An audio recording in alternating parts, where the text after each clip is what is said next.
I can arm wrestle. Do you want to arm wrestle? No. I've been taking, I've taken part. These aren't mine. I can kick. Called a front shin lock. How about it, T? Keep like that for a little while. Work in the field. That's part of that. That's Senator, I'm a house. These are the biggest talk show controversies. Number 12. In 2009, David Letterman stunned viewers of The Late Show by admitting to having multiple affairs with women who worked on his show, despite being in a long-term relationship with Regina Lasco, his partner of over 20 years. The revelation came after a blackmail attempt by CBS News producer Joe Halderman, who tried to extort $2 million from Letterman. I have had sex with women who work for me on this show. Halderman, reportedly dating one of the staffers involved with Letterman, became jealous and hatched a scheme. He handed a sealed envelope to Letterman's driver, containing incriminating documents, a blackmail letter, and even a screenplay treatment about a talk show host clearly based on Letterman. Halderman met with Letterman's lawyer 3 times to discuss the payment, but unbeknownst to him, Letterman's legal team was working with the Manhattan District Attorney's Office. Halderman was eventually charged with grand larceny, leading to a 6-month jail sentence, 5 years of probation, and 1,000 hours of community service. Number 11. In 2017, provocative comedian and talk show host Bill Maher caused a firestorm during an interview with Nebraska Senator Ben Sasse on Real Time. Now to the growing outrage here at home over the racial slur on a live television show. The controversy erupted while the two discussed Maher's disdain for adults dressing up for Halloween. It's frowned upon. We don't do that quite as much, Sasse said. I got to get to Nebraska more. You're welcome. We'd love to have you work in the fields with us. Work in the field. That's part of that. That's Senator, I'm a house. No, it's a joke. The remark immediately drew outrage from viewers and the public alike, with many criticizing Maher for using a racial slur on air. Following the backlash, Maher issued an apology the next day, acknowledging the offensiveness of his comment and expressing regret. Number 10. In 1988, controversial talk show host Morton Downey Jr. sparked outrage when he invited a group of strippers onto his program to discuss their lifestyles. Instead of a discussion, the episode devolved into a barrage of misogynistic slurs directed at the guests. And she's a stripper for God. Kelly, let me tell you something, pal. If there's ever a milk strike, I'll know where to go. You claim that you perform for Christ, all right? Yes. Included in that is performing in your homemade porno movies. Are these movies intended for viewing in the big VCR in the sky, or what? Well, I'll tell you something. I have been the only stripper for God in the world, and I gave over 1,000 sermons in burlesque theaters and nightclubs. And I proved that women who show their bodies and sell their bodies are not pigs, and I'm sick and tired of guys like you calling us bimbos. Hey, sit down, you fat... Listen, you... Sit down.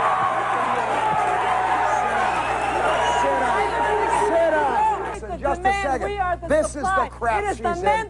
Dominant mystique, where she can beat the hell out of men. I'd love you to try to beat me, honey. I'd show you how to kick the living out of a broad. One of the strippers, Kelly Everts, later alleged that Downey Jr. went further, using his pelvic area to body slam her 3 times during the show, pushing her into a chair and breaking a shoulder strap on her dress. Everts filed a $40 million lawsuit against Downey Jr., though the outcome of the case was never publicly disclosed. Number 9. Morton Downey Jr. was a trailblazer of trash TV, paving the way for figures like Jerry Springer and others who thrived on controversial sensational programming. His show, which aired from 1987 to 1989, revolved around hot-button issues such as race relations, featuring fiery debates between polarizing figures. Downey Jr. often fueled the chaos, creating a no-holds-barred atmosphere that captivated audiences. However, declining ratings ultimately led to the show's cancellation. In a bizarre incident in April 1989, a desperate Downey Jr. claimed he was attacked by a group of skinheads in a San Francisco airport bathroom. He alleged they cut his hair and drew swastikas on his face. However, police found no witnesses to corroborate his story, and the swastikas were suspiciously drawn backward, suggesting they may have been self-inflicted while looking in a mirror. The incident further tarnished his reputation, and his show was canceled later that summer. Number 8. Jerome Irving Rodale, born Jerome Irving Cohen, was a pioneering advocate for organic farming, promoting agriculture free from pesticides and chemical fertilizers. Although not a farmer himself, Rodale championed the movement through his publications and unconventional methods, including performing poorly received comedic sketches about organic farming for New York audiences. In June 1971, Rodale appeared as the first guest on The Dick Cavett Show, filmed at WABC in New York City. After his interview ended and the focus shifted to the next guest, Rodale made a noise resembling a snore. It was quickly realized that he had suffered a fatal heart attack. Tragically, Rodale passed away on set, and the episode was never aired. Number 7. In 1985, comedian Richard Belzer transitioned from stand-up comedy to hosting Hot Properties, a talk show on the Lifetime network. Early in the show's run, Belzer welcomed Hulk Hogan and Mr. T as guests to promote WrestleMania 1985. During the interview, Belzer playfully mocked professional wrestling and challenged Hogan to demonstrate a sleeper hold. Hogan complied, putting Belzer in the hold until he lost consciousness. When Hogan released him, Belzer collapsed, hitting his head on the floor and requiring stitches. In 1987, Belzer sued Hogan for $5 million. The lawsuit was ultimately settled out of court, and Belzer reportedly used the settlement money to make a down payment on a house in France. Number 6. In 2015, during a discussion on The View, co-host Kelly Osbourne attempted to criticize Donald Trump's stance on immigration, but inadvertently made a racially insensitive comment. She stated, "And if you kick every Latino out of this country, then who is going to be cleaning your toilet, Donald Trump?" Oh, that's no. In the sense that, no. You know what I mean? Like, when I'm saying there's more jobs to be in LA, they always, but they don't. Latinos are not only the only people I didn't mean doing it like that. Come on. No, I would never mean it like that. The remark sparked immediate backlash, with critics accusing Osbourne of reinforcing harmful stereotypes. Osbourne did not appear on the show the following day, but her co-hosts Whoopi Goldberg and Raven Simonet issued apologies on her behalf, acknowledging the offense caused by her comment. Number 5. Jerry Springer's nationally syndicated talk show, which aired from 1991 to 2018, was infamous for its scandalous and provocative topics. However, one 2000 episode crossed a tragic line when it indirectly led to a real-life murder. The episode, titled Secret Mistresses Confronted, featured Nancy Campbell Panitz discovering that her ex-husband, Ralph Panitz, despite still sharing a home with her, had secretly remarried Eleanor Panitz. Hours after the episode aired, Ralph fatally beat Nancy in a fit of rage and then attempted to flee to Canada. In 2002, Ralph Panitz was convicted of murder and sentenced to life in prison. Number 4. Wendy Williams, known for her bold and often controversial remarks, had another incident in 2021 that fueled criticism. While reporting on the death of 19-year-old TikTok influencer Swavey, real name Matima Miller, who was tragically killed in a shooting in Wilmington, DE, Williams made a comment that sparked backlash. As she discussed Swavey's influencer status, "So here he is.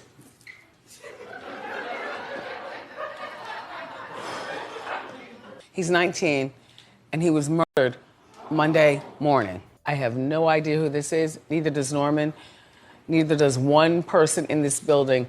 Maybe Sus does. Do you know who Swavey is? Clap. Clap if you know who Swavey is. Okay. Sus? Nah, it's not my cup of tea. He's a TikTok star. He's got more followers than me. 2.5 million. On TikTok, but on Instagram, you have more followers.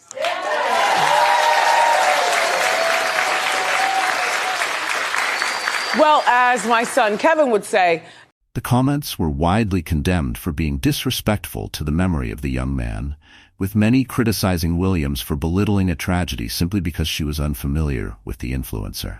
Number 3. On one memorable episode of Late Night with David Letterman, The host welcomed professional wrestler Jerry the King Lawler and comedian Andy Kaufman, who were in the midst of an ongoing wrestling feud that blurred the lines between reality and performance.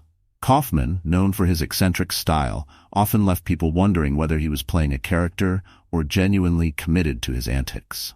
The feud began when Kaufman, declaring himself the world intergender wrestling champion, began challenging women at his shows to wrestling matches.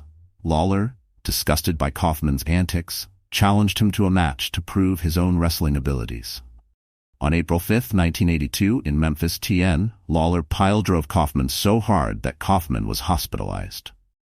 Months later, in July, they appeared together on Late Night with Kaufman, still wearing a neck brace. What followed was a chaotic, swear-filled altercation, with Kaufman throwing coffee on Lawler. Years later, Letterman revealed that the entire ordeal had been a staged performance. Number 2. 2 years after his breakout role as George McFly in Back to the Future, 1985, Crispin Glover embarked on a publicity tour for his film River's Edge, where he played the friend of a teenager whose girlfriend has died. One of his most infamous appearances took place on Late Night with David Letterman. Glover showed up in character, though not the one from the film, wearing hippie-style clothing and an unconvincing wig. Throughout the interview, he rambled about show business, reading society newspaper clippings about himself, and generally behaving eccentrically. At one point, he suddenly demonstrated his martial arts skills, launching a roundhouse kick just inches from Letterman's face. These aren't mine. I can kick. The stunt appeared to go too far, as Letterman abruptly walked off the set, ending the interview. While Letterman was known for participating in outrageous or staged interviews, it remains unclear whether he was aware that Glover's antics were part of a planned gag, or if Glover was genuinely acting unpredictably. Number 1. Blackface has long been regarded as offensive, and yet, in the mid-1990s, Jimmy Kimmel used it as part of his comedic persona. He impersonated NBA legend Karl Malone, first on KROQ Radio, and later on his Comedy Central show, The Man Show. As Karl Malone get older, he started thinking about things like dropping down dead. People always asking Karl Malone, is there life after death? Well, Karl Malone don't know. Some folk believe you're going to heaven or to hell. Karl Malone would prefer heaven, that's for dang sure.